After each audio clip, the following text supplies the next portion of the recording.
Now getting on to the starting blocks is the TA mixed double sculls A final. Out in lane 1 we will have Israel's Olga Sokolov and Reuven Magnagay.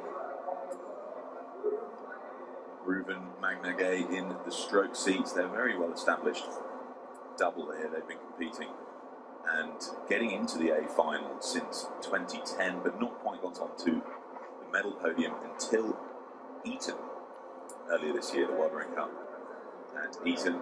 Lane 2 is the Ukraine's Irina Kirichenko and Dmitro Ivanov.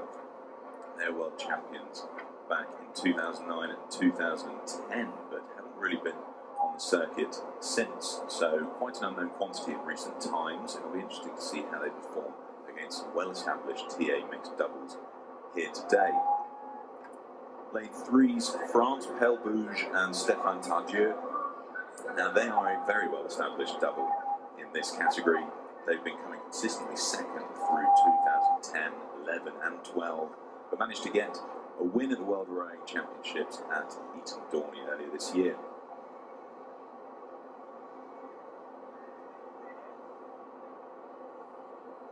Hey, okay. There we have lane 4 USA, Robert Jones and Oksana Masters, bronze medalists at World Rowing Cup, Eton Dorney. Only 13 seconds behind France, so strong contenders for the A final today. Lane 5 is with Australia, Gavin Bellis and Catherine Ross. Their last medal was at Munich 2012. Lane 6 is the Netherlands, Esther van der Loos and Cornid Koning. They've shot off the blocks already and out to an early lead in lane 4. Robert Masters and Oksana Masters, Robert Jones and Oksana Masters of the USA. Such a determined double, those Americans. You know, they were in the Olympics and really, Oksana was born in Ukraine and made a home in America. And her partner, Rob Jones, well, she says she wouldn't want to be with anyone else. A tough Marine, injured, I think, out in Afghanistan. But there's some real cases in this. But I don't think anyone's got the class of the French, to be quite honest. And I would expect them to take this. Trained down in Bourges, which is the French Rowing Adaptive Centre, under their coach Michel Collard. Quickest time in the heats. What do you think, Sarah? Yeah, unbeaten in 2013. I think they're definitely the crew to watch moving forward towards the Rio Paralympics. Everyone's out to try and establish themselves early in this quadrennium. We know that Olympic medals go to crews that have consistency in performance. And so it's really important to go out and start to establish yourself early. And if you want to talk about a consistent performer, Catherine Ross here on screen. She won a silver medal in Beijing, and she's been a fairly consistent medalist over the years. She's had a number of different rowing partners. She rowed with Gavin last year at the Paralympics. Unfortunately, only a matter of weeks before the Games, though, he tore his bicep tendon and really rode in quite a significant amount of pain, which I think dashed their hopes at the last minute for a medal there. But you can see they've moved into the lead, and I think really stretching out now to almost a canvas. Obviously, quite a big push for them at the 500 metre mark halfway through this race. I was really expecting the French to come through there, actually, but it's the Australians, as you say, that have taken the lead now, and the French, Pelbouge and Stéphane Tardieu, battling it out with Ukraine and USA for that silver medal position. Obviously going to try to reel in the Australians, but there's a full length they've got to make up there.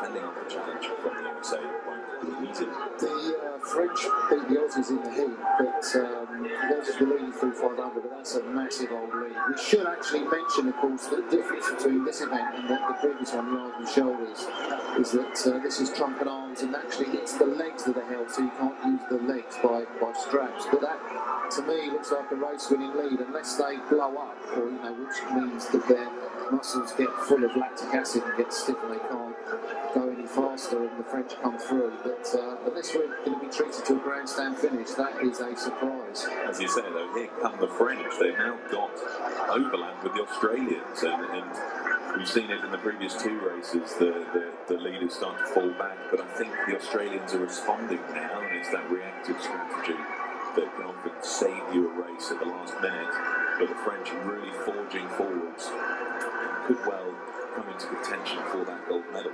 Yes, a massive push from the French there to really start to establish themselves into the silver medal position. They've almost got clear water over third place, but they really are pushing the Australians here. Very interesting difference in tactics. We saw the Aussies really go for it in the second half, but the French have gone for it in the last quarter, and it will come down to the wire here.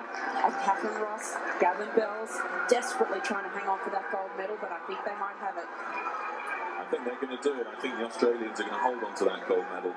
Valiant effort from that committed double of the French in lane 3, but winning the gold medal in the A final of the TA mixed double sculls.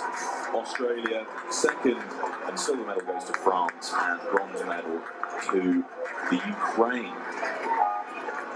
Yes, I don't think many people predicted that. The French came in as the class act. They came in unbeaten, but this is the first time we've seen the Australians this year, and knowing the experience of Catherine Ross and the calibre of this crew, I don't think it's entirely surprising, but a fantastic result there. They really went for it. They were committed to that move, and they put it all out there at the halfway mark through the race. Quick race as well, not quite world record time breaking, 4 seconds off the world best time there, but here we see the start, and it was a clean start from the Americans, who just got their bow ball out in front. French dropping back slightly there, but they certainly made a valiant effort to come back on terms through the middle 500, but the shining lights Australia took out to the lead from halfway and managed to maintain that lead despite the strong challenge from the French all the way to the line. What do you reckon about this breeze, Cookie? Because I thought the Australian team looked absolutely fantastic there, and thought they might come under the world record with that performance, but 4 seconds off the Chinese have set the pace of it, Dorney. Do you think it's dropped a bit since the arms and shoulders single sculls? I think it has. I think it has equalised a little bit. It's looking more almost like dead still conditions, just the slightest puff of a breeze. With the Australians there winning in a time of 3:58, almost 2 seconds clear of France in the silver medal position. And